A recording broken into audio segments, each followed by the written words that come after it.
माँ Gayatri recording studio Madhepur चूड़ी बाजार।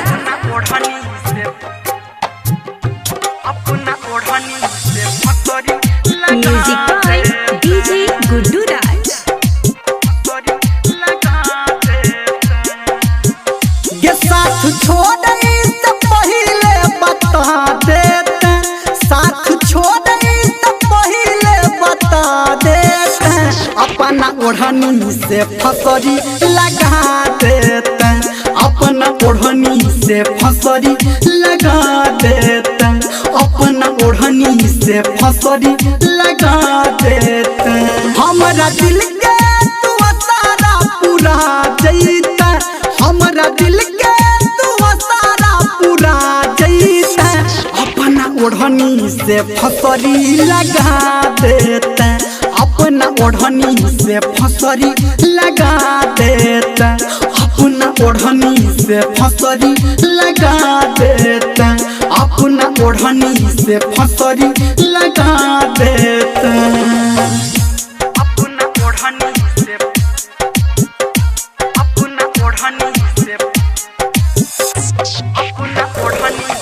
डीजे गुड्डू मधुवाली, डीजे गुड्डू मधुवाली,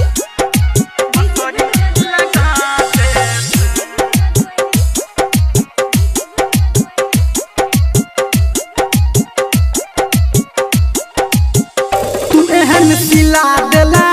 सिकवा गिला केला, छोड़ला हाथ हमर छोड़ला साथ हमर, देला तू दिल पे जखम सहिले लौगे हम, बस इतने है ये गम आँख हमर ये नम, भले तू दूर भजो हमर जान लगो, अपन याद दो अपन याद लजो, तू हमर जान छगे हमर प्राण छगे,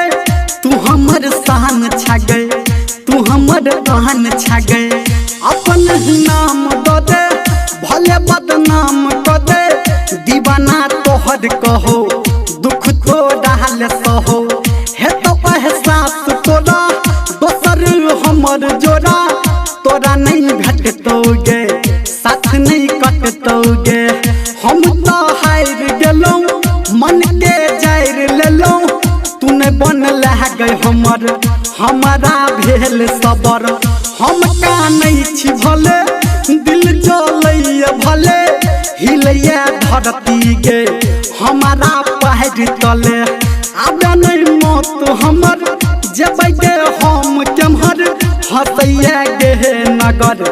और गाम शहर, बस इतने तू बता चलो हम कौन खता, छोड़ला साथ हमर पकड़ल हाथ हमर, के अपना चेहरा के काला देखा देता, अपना चेहरा के कालापन देखा देता, अपना ओढ़नी से फसरी लगा देता, अपना ओढ़नी से फसरी लगा देता, अपना ओढ़नी से फसरी लगा देता, अपना ओढ़नी से फसरी लगा देता।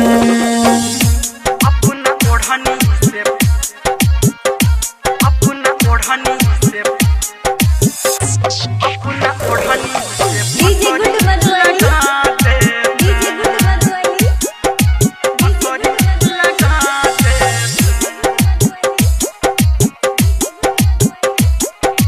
अभी आप सुन रहे हैं सावरिया म्यूजिक। कुछ का दिल हसीना के चुआ छोड़ नगीना, डसले हमारा एना पीने छी जहर जेना, रास्ता साफ कके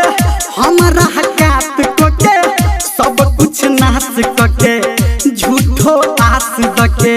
केलो विश्वास हम तोरा पे आस